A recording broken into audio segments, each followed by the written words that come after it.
नारद राय, लोग कहते थे कि नारद राय हवा में चले जाएंगे, लेकिन आज आलम ये है कि नारद राय प्रदेश के मुखिया से मिल करके और नया तहसील बनाने का प्रस्ताव दे दिए हैं।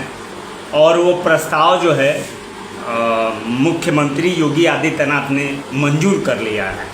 अब ये एक चर्चा हो गई है कि नारद राय हवा में थे लेकिन अब हवा में नहीं। क्या कहेंगे नारद राय के बारे में? देखिए, पूर्व मंत्री नारद राय जी बहुत ऊँची चीज़ है।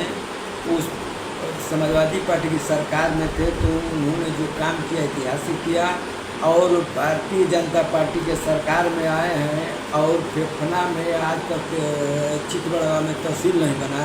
ये दुर्भाग्यपूर्ण है। ये लड़ाकू आदमी है और अपने समाज के पूर्वांचल के बड़े नेता हैं।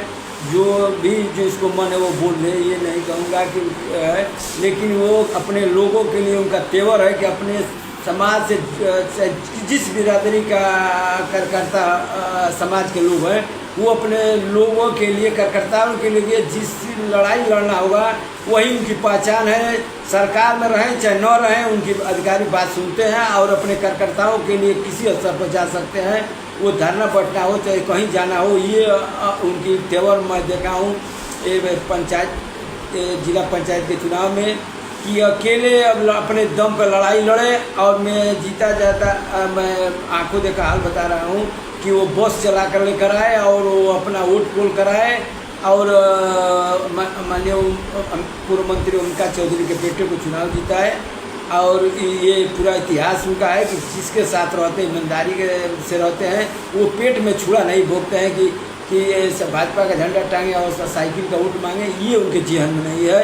ये मैं भी उनको बहुत छात्र जीवन से मैं देखता हूँ कि अपने नौजवानों के लिए चाहे बुजुर्गों के लिए अपने शरीर का खून का एक कतरा भी देना होगा तो हर स्तर पर चले जाएंगे और दुख सुख से लेकर, और उनको अगर जिस स्तर पर नौजवान होकर पूरा बुजुर्ग के अपने सम्मान की रक्षा करते हैं।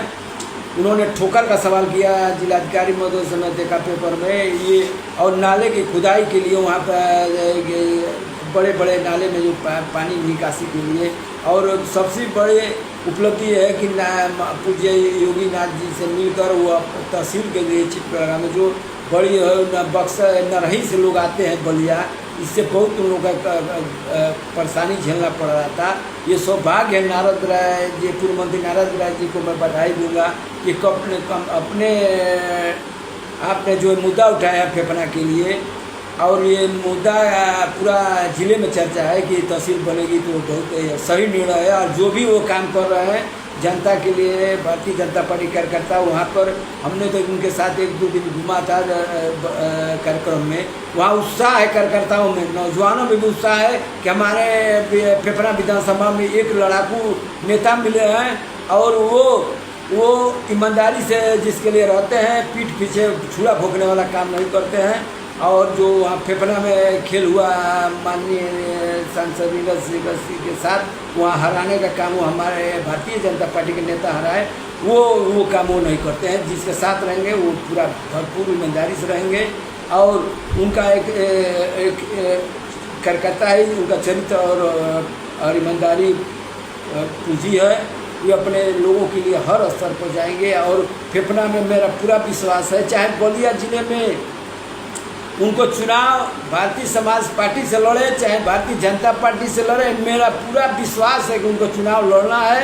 ये मेरा गारंटी है कि उनको कहीं से जहाँ से पार्टी देगी टिकट वो लड़ेंगे। अब वो पार्टी जानती है और शीर्ष नेतृत्व जानते हैं कहाँ से लड़ेंगे, फेफना से लड़ेंगे, कहाँ से लड़ेंगे मैं ये नहीं बता सकता। वो पार्टी निर्देश ऊपर शीर्ष नेता का जो आदेश होगा वो उनका पालन करेंगे। पार्टी देगी तो लड़ेंगे और नहीं देगी तो ईमानदारी से वो पार्टी के कार्यकर्ता को जिसको मिलेगा उसको चुनाव में जिताएंगे। लेकिन मेरा पूरा विश्वास है माननीय गृह मंत्री जी अमित शाह जी जब बनारस में माननीय ओम प्रकाश राजभर जी से मिलकर वहाँ बनारस में गेस्ट हाउस में जो बात करके शामिल कराए, तो ये पूरा भरोसा है कि उनको चुनाव लड़ना है। और बलिया में एक भी सीट मिला तो माननीय पूर्व मंत्री नारद राय जी को ये लड़ना है। गठबंधन से मिलेगा तो भी लड़ना है, और भारतीय समाज से पार्टी से मिलेगा भी तो भी लड़ना है। एक भी सीट मिला भारतीय समाज पार्टी को तो मैं पूरा जान रहा हूँ प्रदेश जिले में अपने कि उनको पूर्व मंत्री नारद राय जी के लिए वो माननीय ओम प्रकाश जी वो पार्टी से लड़े, चाहे गठबंधन से लड़े, चाहे भारतीय जनता पार्टी से लड़े, बाकी वो बलिए में वैसे नेता की ज़रूरत है जो अपने लोगों के लिए लड़ सके।